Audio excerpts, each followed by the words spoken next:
see, because there are so many voices in the world, L'hebdo du quartier. that it's very difficult to tell who's telling the truth. Vous êtes sur l'hebdo du quartier. Bonjour à toutes et à tous et bienvenue dans votre agenda de la semaine, Alan Barraud au micro. En ce moment, notre pays vit une grande période de lutte à travers de nombreuses manifestations contre la réforme des retraites portée par le gouvernement. Ce jeudi 23 mars, c'est entre 35 000 manifestants selon les syndicats et 22 000 selon la préfecture qui ont été recensés. À mes côtés, Aurélia Thomas, bonjour. Bonjour Alan. D'ailleurs, Macron s'est exprimé aussi la semaine dernière. Il reste sur ses positions. Il a dit « Je suis prêt à endosser l'impopularité du pays ». Quels que soient nos positionnements, en tout cas la France entière est à bout de nerfs et on se demande quand le pays reviendra à la normale. Tu animes l'hebdo et l'interview avec moi et tu as aussi préparé une chronique aujourd'hui. Tu continues sur ta lancée avec le portrait d'une femme artiste, c'est ça ? Tout à fait. Cette fois-ci, on va parler d'une artiste qui peint des portraits. Danny Parker est également avec nous pour vous tenir au courant de la palpitante actualité foot. Bonjour Danny. Bonjour à nos chers auditeurs et auditrices. Le foot respire un nouvel air, celui de se retrouver entre compatriotes pour défendre la nation. Ah, les nouvelles sont chaudes alors. Ouais. L'invité du jour, on le connaît bien puisque c'est l'un des fondateurs de la radio. Jean-Luc, bonjour, tu vas bien ? Bonjour à toutes et à tous. Tu vas bien ? Bah oui, Super. content d'être là, toujours. On est content de te recevoir. Toujours. On est très content de te recevoir. Tu fais partie du comité du quartier du Blône. Voilà. Ce comité organise chaque année une braderie dont le but principal est de créer du lien entre les habitants. Cette année, c'est le dimanche 2 avril qu'elle a lieu sous le hall du Triangle. Mais avant ça, voici l'agenda de la semaine. Quartier des Ondes, the voice of the street. Quartier des ondes, la voix des quartiers. Alors, je vous propose une nouvelle astuce pour entrer dans ce grand et nouveau bâtiment au Blône, le Conservatoire. Des compositeurs en herbe viennent présenter leur composition dans le hall du Conservatoire à 11h samedi 25 mars. Vous pouvez faire le marché et puis aller aussi écouter de la musique. Donc le concept, cette scène, elle est très, très ouverte, accueille toutes les propositions musicales et sonores des élèves dès le 1er siècle, c'est-à-dire aussi pour les débutants. Donc toutes les formes sont acceptées, musique aboutie, en création, expérimentale. C'est une avancée pour un conservatoire puisque c'est une école qui est quand même souvent jugée trop sévère et fermée à d'autres styles de musique. Vous aurez sûrement l'occasion d'en entendre dans les émissions Zik d'à côté, réalisées par le professeur Alexandre Rubin à la radio, puisque dans cet événement, c'est lui qui est en charge de recueillir toutes les compositions. Le connaissant, j'espère, qu'il nous en fera profiter. Une belle façon, en tout cas, de découvrir ce qui se passe dans la tête et dans les doigts de tous ces futurs virtuoses. J'espère que ça sera l'occasion pour ces jeunes de se faire remarquer en tout cas. Je l'espère aussi. Les 1001 nuits du Ramadan organisées par l'association Solidarité et Loisirs a commencé ce soir avec une super soirée hip-hop. Des événements tous les vendredis et samedis soirs sur toute la durée du Ramadan. Myriam de la SSL nous en parle. ASL, l'association Solidarité et Loisirs, une association Made in Blône, propose sur la période du Ramadan du 24 mars au 22 avril 2003 un petit festival qu'on a appelé les 1001 nuits du Ramadan. C'est l'occasion de nous retrouver pour des conférences, des débats. Il y aura une harira de culture et un bouillon à volonté. Effectivement, on pourra manger sur place puisqu'on fait la rupture du jeûne ensemble. Et la première nuit et la dernière nuit, c'est au pôle Savary puisqu'à chaque fois on a besoin d'une salle plus grande pour la musique. Et le reste du temps, c'est au local de ASL qui se situe aux 15 places du Landrel. Avec comme invités des médecins pour parler du bien-être, un cancérologue qui traite des pesticides et ce qu'on a dans nos assiettes, un romancier pour évoquer le Maghreb au pluriel, etc. Et bien sûr pour la préparation de la cuisine qui a été élaborée par l'association Agial, qui est un de nos partenaires de ce festival. Et donc, elles ont cuisiné une harira. Les mamans ont apporté des gâteaux, des crêpes msemen, et puis plein de petites choses à grignoter pour la rupture du jeûne. Donc, pour cette période du 24 au 22 avril, on vous attend pour échanger et partager des moments de convivialité. À très bientôt. Merci Myriam, venez nombreux, les événements sont ouverts à tous, l'ambiance y est conviviale et bienveillante. C'est quoi votre pâtisserie préférée à vous, autour de la table ? J'aime tous les gâteaux. Augustin pour moi. Augustin. Ouais. C'est la boulangerie. C'est une pâtisserie. Ouais, c'est une Ah oui, boulangerie. c'est une boulangerie, d'accord. Boulangerie, Ah, tu parlais de pâtisserie. Je parlais de pâtisserie orientale. J'ai pas Vous tous savez, les noms. cornes de gazelle, les cigares, les cornes de gazelle. Ouais. Oui, j'aime bien. J'aime bien les gâteaux au miel, moi, souvent. Ouais. Ils utilisent souvent du miel, de la fleur d'oranger. Enfin, c'est vrai que des choses qu'on met pas forcément dans notre cuisine. En tout cas, j'espère qu'il y aura des stands à la sortie du métro à Toulouse. En tout cas, c'est ce qu'ils font pendant le Ramadan. Donc, je sais pas s'ils le font à Rennes, mais ça serait chouette. On n'est pas peu fiers de vous dire que la radio Quartier des Ondes a été invitée sur un plateau au Centre chorégraphique de Bretagne pour le festival Radio Plouf. Donc on a pu débattre autour des radios libres avec Sylvain Delfaux, directeur de Radio Laser situé à Guichin, ou encore Dynasty, l'artiste pionnier du rap français, vous le connaissez peut-être, il a amené le hip-hop américain en France et il travaillait à Radio Nova dans les années 80, il a notamment fait connaître NTM avec Joey Star. Vous pourrez retrouver notre intervention sur leur site, mais si ça vous dit, je vous dis ça aussi parce que le festival il continue tout le week-end du 25 au 26 mars, c'est libre, c'est gratuit, pendant 52 heures. En fait, vous pouvez observer un plateau radio composé d'une tonne de rencontres, de conversations. C'est en centre-ville, c'est juste à côté de la place Hoche, au CCNRB. Et on vous conseille évidemment la série Le Monde de Demain qui retrace la montée en popularité de NTM et de Dynasty. D'ailleurs, j'ai entendu une interview de Joey Star qui disait qu'il était fan de produits laitiers bretons. Oui, c'est vrai que je trouve ça étrange d'ailleurs qu'il parle toujours du terroir breton. Ah là là, ce bon Joey. En tout cas, c'est l'occasion de vous parler du Gouel. C'est un produit unique et breton, né dans la région de Douarnenez, dans le Finistère. En Bretagne, une Gouel est une personne qui aime s'emprifier, s'empiffrer, se goinfrer, mais a priori, ça ne s'écrit pas pareil que ce produit. Est-ce que l'expression vient plutôt des Gouélans, qui sont toujours affamés ? Je ne sais pas, le mystère reste. Le mot Gouel dont je vous parle signifie bon, meilleur en breton. C'est le nom qu'ont donné les Finistériens à leur gros lait, un lait fermenté de production fermière, fait notamment d'ailleurs avec les pinoirs. Une chance pour vous, l'écomusée de la Bintinée accueille le dimanche 2 avril l'association des paysans producteurs de Gouel. Ils vous en parleront de ce produit bien mieux que moi. Toujours soucieux de valoriser la biodiversité animale bretonne et les productions locales, l'écomusée sera ouvert de 14h à 18h30 ce dimanche 2 avril.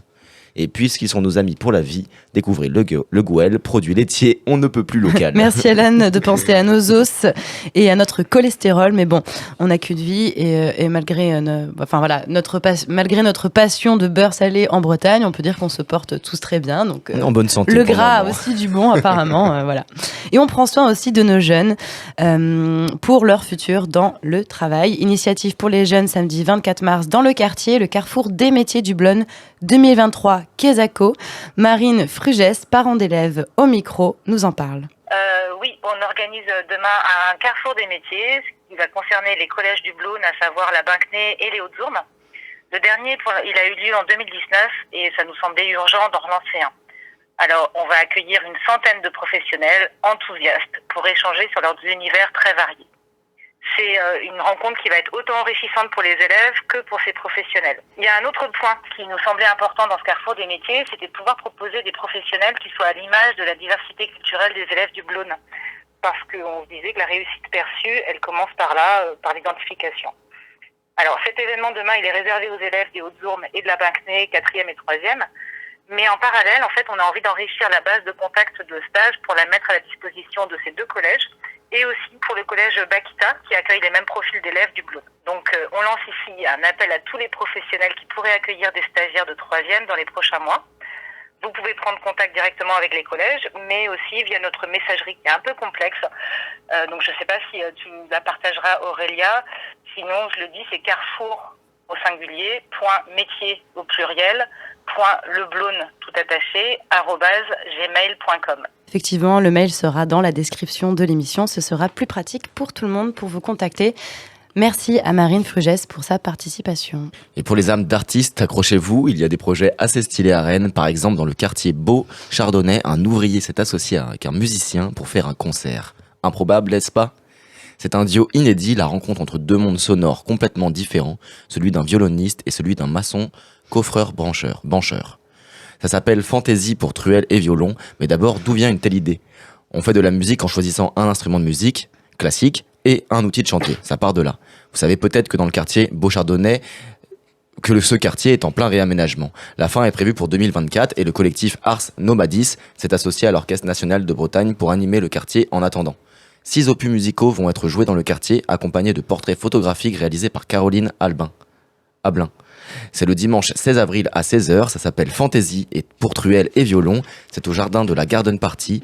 C'est original et intéressant et gratuit, mais attention, la réservation est obligatoire. C'est quelque chose à pas manquer. Ça me fait un peu penser au concept d'Albéton qui avait eu lieu au Transmusical. Je sais pas si vous avez eu l'occasion d'aller voir, mais c'était un concert durant lequel littéralement des gens faisaient couler faisaient du béton en direct et ensuite Excellent. couler une dalle.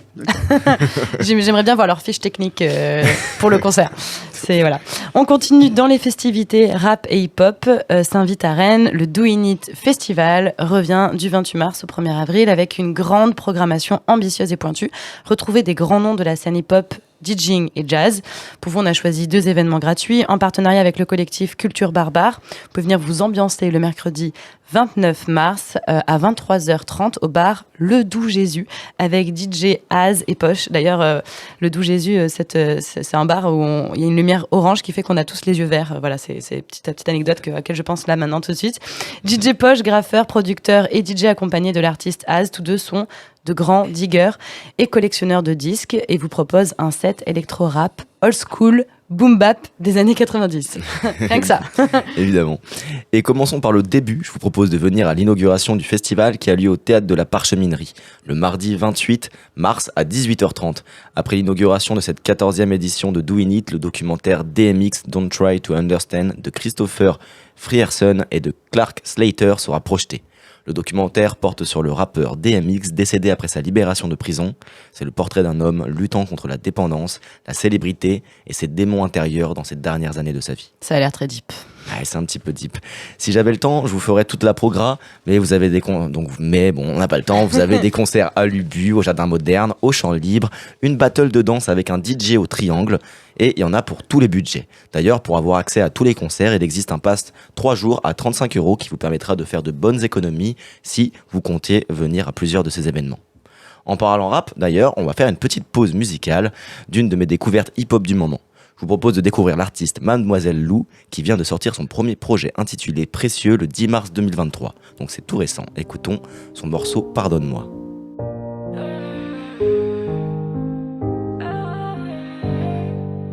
Faudra le faire sans moi. Quand j'ai besoin de toi, de toute façon tu rentres tard. J'ai capté les pages, je connais la fin de l'histoire. J'ai pas essayé d'oublier, je finis blessé comme d'hab. Je finis blessé comme d'hab. Je donne plus ma confiance, ils ont tendance à la perdre. Tu deviens distant, dis-moi comment on va faire. Je fais pas semblant, je me demande où ça nous mène. Je rêve de nous deux enfin réunis. C'était toi et moi en solo devant l'ennemi. C'était toi et moi en solo devant l'ennemi.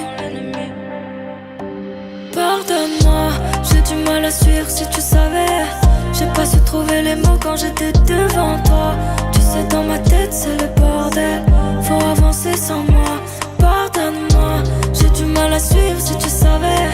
J'ai pas su trouver les mots quand j'étais devant toi. Tu sais dans ma tête c'est le bordel. Faut avancer sans moi. C'était Pardonne-moi de Mademoiselle Lou sur Quartier des Ondes. Et maintenant, Aurélia, tu poursuis ta requête, celle de faire connaître des artistes féminines talentueuses au destin incroyable, tombées dans l'oubli. Et oui, c'est l'heure de l'éphéméride du jour, non officielle, réarrangée avec la touche féminine, celle du 30 mars. Pour rappel, une éphéméride, c'est un calendrier dans lequel on trouve chaque jour un événement historique et que l'on rend important, à qui on rend hommage un peu. La dernière fois, je vous parlais d'Artemisia, peintre baroque italienne, et cette fois, cap sur la France et notre chère capitale, avec Elisabeth Vigée-Lebrun.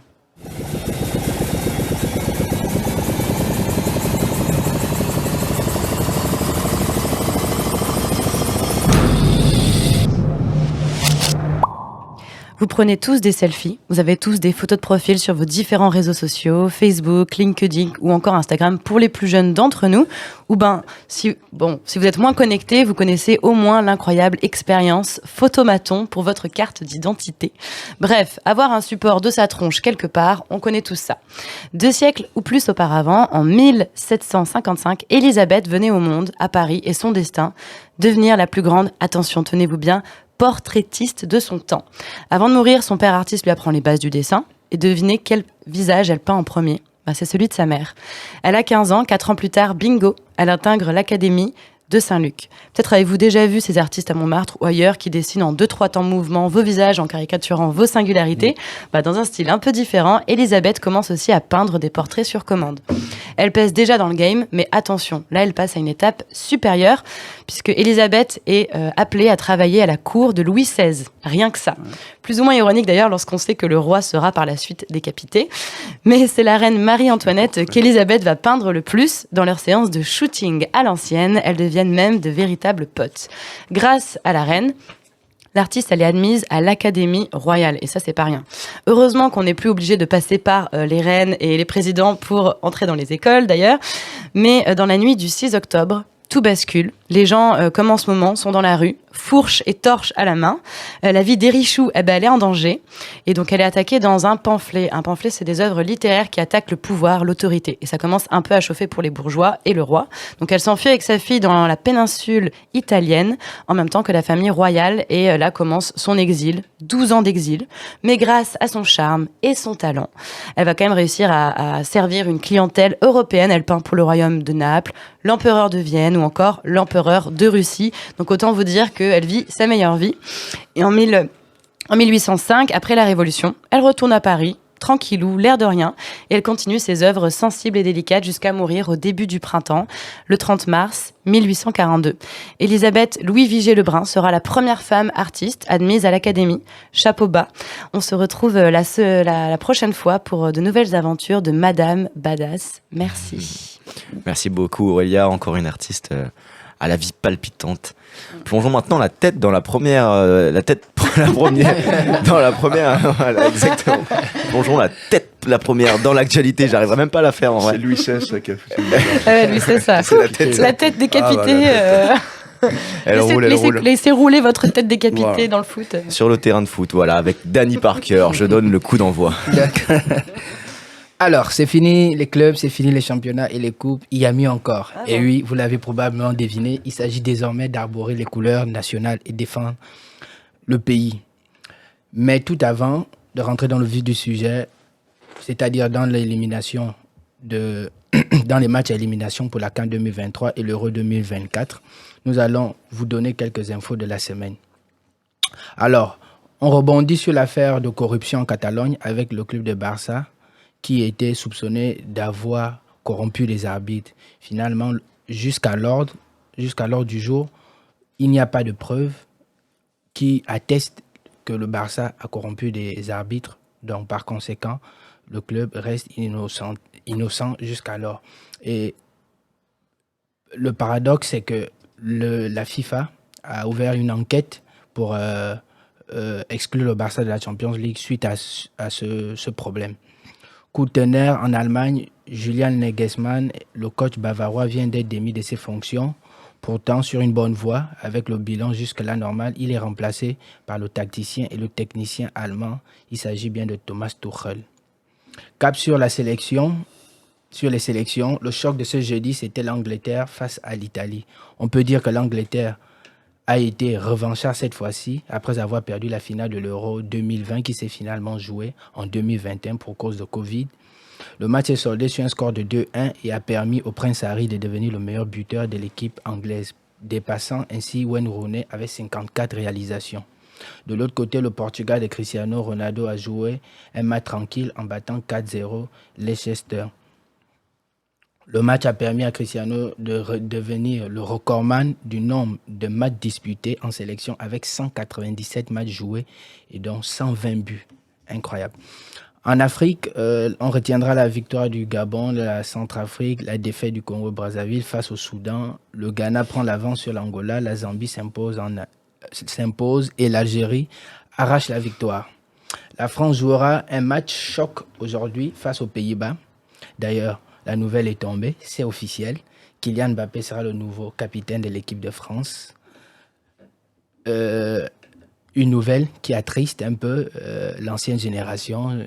Je nomme Antoine Griezmann qui n'a pas tardé à exprimer sa frustration. Espérons que le passage générationnel n'ait pas un impact sur la cohésion du groupe. Ça, c'est quelque chose que nous aurons le temps de vérifier lors de ce match et lors des matchs à venir. Un tout autre match important, c'est celui de la Belgique contre la Suède. et celui de la Pologne contre la République tchèque. Sur ce, je vous laisse. Bon week-end à vous.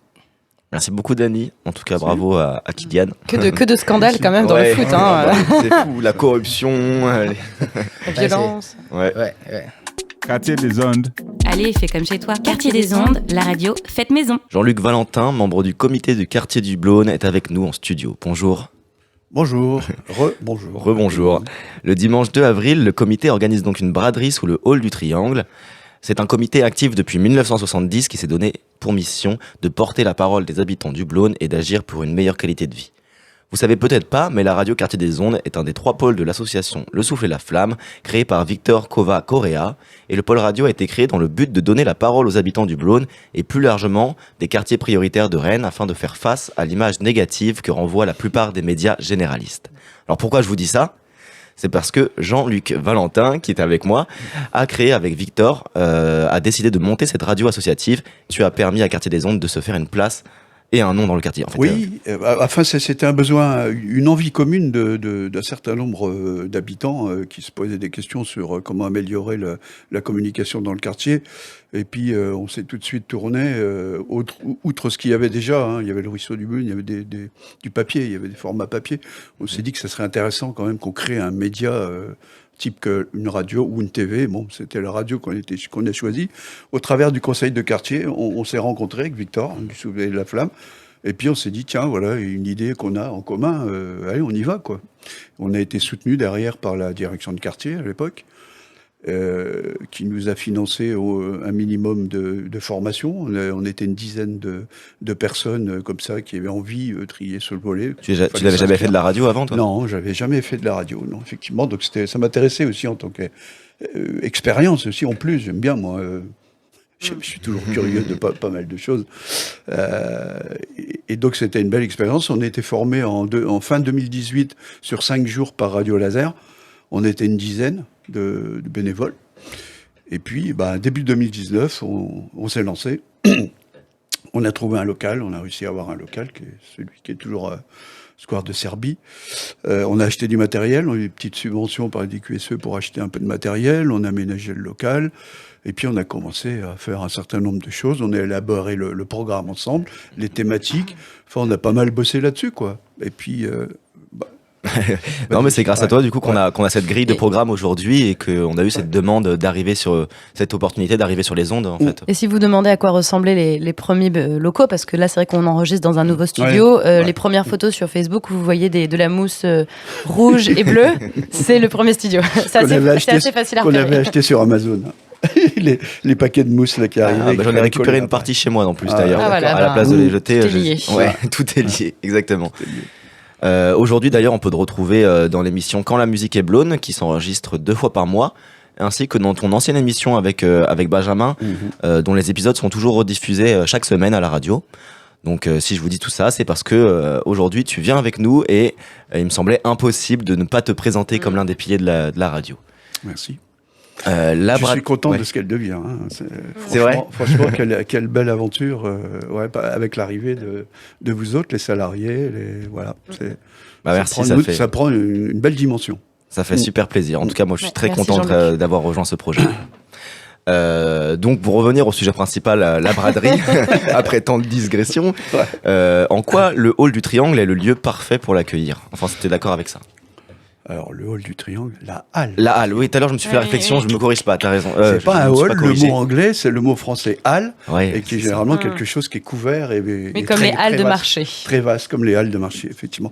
Donc, la halle du Triangle, effectivement, c'est quand on connaît le lieu, la superficie qu'il représente et le fait qu'il est couvert, c'est l'endroit idéal pour mettre en place une braderie, parce que tout le monde est à l'abri, quoi. Quelles que soient les intempéries, c'est vraiment top. On voit des vides-greniers, des trucs qui sont à l'extérieur et tout. Voilà. Vrai, on subit les aléas climatiques, quoi. C'est clair. Elle a toujours été à la halle du Triangle ? Ah bah moi, de ce que je connais, parce que ça fait 12 ans à peu près que je suis dans le comité de quartier, de ce que je connais, moi, elle a tout de suite démarré là-dessous, quoi. Parce qu'il y avait... enfin, si je résume, le comité de quartier est né en 70. Voilà. Le triangle a été créé en 89. Ouais. Ok, t'as bien révisé. J'ai bien résumé. Et donc, et la braderie existe depuis à peu près 25 ans. Donc, tu vois, le triangle existait déjà, là, elle existait déjà. Je pense que ceux qui font partie du comité de quartier historique depuis les débuts se sont tout de suite dit on va la faire là, on va l'implémenter là. Et avec tous les changements qu'il y a dans le quartier, les immeubles qui sont détruits, d'autres qui sont construits, est-ce que toi tu penses que la halle du Triangle, c'est un lieu qui est assez identifié pour tous les gens du quartier ? Oui. Que tout le monde connaît, parce qu'il faut quand même aller derrière. Voilà. Il est bien identifié, mais la halle est difficile à trouver. Oui, c'est ça, pour ceux qui ne sont pas rentrés dans le triangle pour X raisons, pour aller voir les activités qui se passent dans le triangle, et qui se sont dit, tiens, il y a une belle halle derrière, bah, c'est pas évident de savoir qu'elle est là, qu'elle est derrière, parce qu'elle est cachée. Il y a plusieurs points d'entrée. Il y a depuis le boulevard de Yougoslavie, il y a depuis le boulevard des Pays-Bas, il y a depuis le boulevard de Hongrie également. Il y a 3 ou 4 points d'entrée, mais il faut le trouver, quoi. C'est enclavé, c'est derrière le SC. Avec le bâtiment, avec les arbres. Il y a le SC, il y a les arbres, il y a la salle Carambole. Voilà, c'est à côté de la salle Carambole, pour ceux peut-être qui connaissent mieux. Voilà, c'est à côté de la salle Carambole, c'est juste à côté de la mare.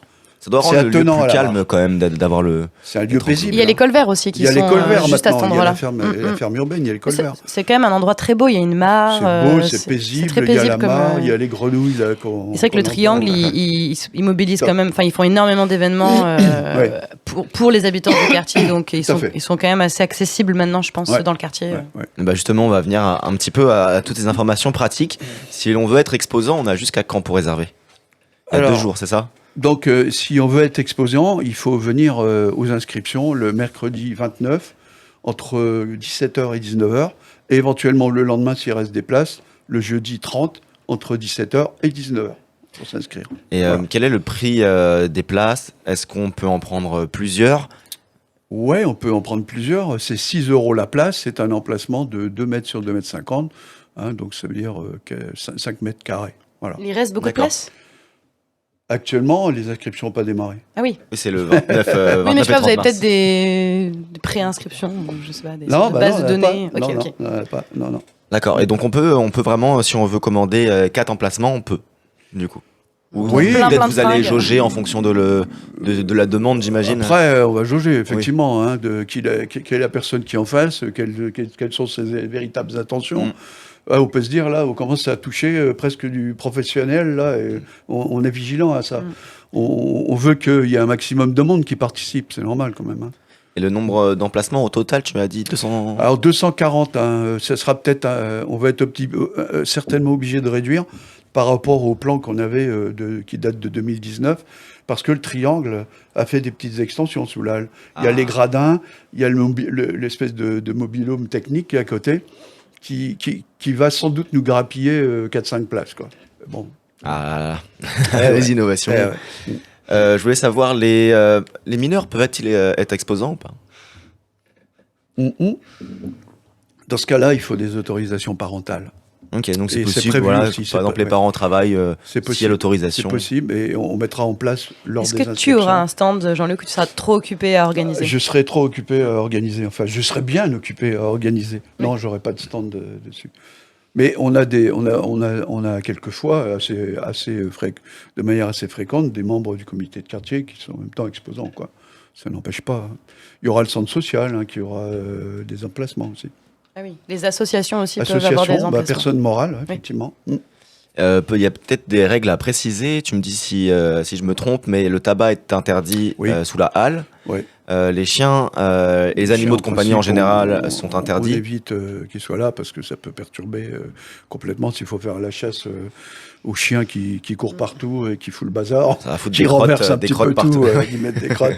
Ouais, on est vigilant là-dessus. Donc tabac, chien, pas d'alimentaire non plus. Oui, on peut pas. Est-ce qu'il y aura des points de restauration oui. quand même là-bas ? Oui, okay. On a prévu, il y aura un food truck qui sera présent. Est-ce qu'il y aura la galette saucisse ?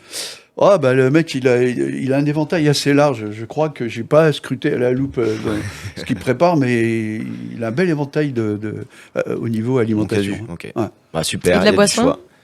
Du café. Boisson, café, oui, bien sûr. L'alcool, évidemment, on évite. Hein, et le gars il J'ai cru s'engage. que tu allais dire l'inverse, évidemment, non, il y non, aura. non, Évidemment, il y a une tireuse. Hein. Le gars qui vient avec son food truck va présenter les garanties aussi, qu'il n'y ait pas de vente d'alcool, ça, c'est clair. Et c'est gratuit pour les visiteurs. Et c'est gratuit pour les visiteurs. Et peut-être avant de terminer, vu qu'on a eu une information juste avant le début de l'émission, on peut aussi ajouter que la radio sera présente. Oui, Du coup, oui, la radio. On vient d'apprendre ça. en effet.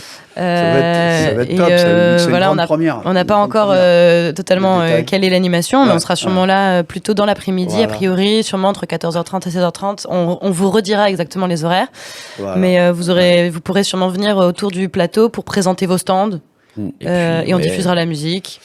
Donnez votre ressenti si vous êtes un visiteur. Exactement. Tout à fait. Par contre, je le précise, il n'y aura pas de test électrique. Bien qu'on ait un accès à une salle, on évite les tests électriques parce que quelquefois, il y a des engins qui sont... On teste des trucs qui sont en panne, où il y a des courts. Ça a provoqué une année, il y a eu des courts-circuits, et c'était une véritable galère pour remettre l'électricité en route, quoi. D'accord. Donc Quand tu là, dis test électrique, c'est par exemple, je on vends le une lampe, précise. je ne peux pas Non, pouvoir la on peut brancher pas pour la la tester. tester. Ouais, Voilà, on c'est peut ça. pas la tester, même s'il y a des accès électriques. Nous, on ne souhaite pas. Voilà. Mais je rappelle quand même que dans une majorité de braderies qui se pratiquent à l'extérieur, Il n'y a pas de il prise. n'y a hein. pas moyen de tester. C'est jamais le cas, hein, mais oui. Il n'y a pas de prise. Non, mais de toute manière, c'est le pour jeu, la hein. sécurité, c'est C'est le jeu. important. Voilà. Eh bien, merci Jean-Luc. On rappelle donc que la braderie se passe le dimanche 2 avril de 8h à 18h. C'est à la Halle du Triangle, boulevard de Yougoslavie, 35 000 Rennes. C'est l'occasion pour ceux qui souhaitent de se débarrasser de tout ce qui encombre leur chez-soi en le vendant. Pour cela, il faut s'inscrire au Triangle le mercredi 29 mars ou le jeudi 30 mars s'il reste des places, de 17h à 19h. Et pour les visiteurs, c'est l'occasion de trouver des objets de la vie quotidienne à prix très bas, tels que des vêtements, des chaussures, des disques, des jeux et jouets, vélos, petits meubles, appareils électroniques, etc. etc. C'est organisé par le comité de quartier du Blône. Venez nombreuses et nombreux, l'ambiance y est très conviviale. Merci beaucoup Jean-Luc en tout cas d'être venu nous en parler aujourd'hui. Merci à vous. Merci Aurélia, merci Dany, Merci à toi, Alan. Merci Alan. à bientôt sur Quartier des Ondes.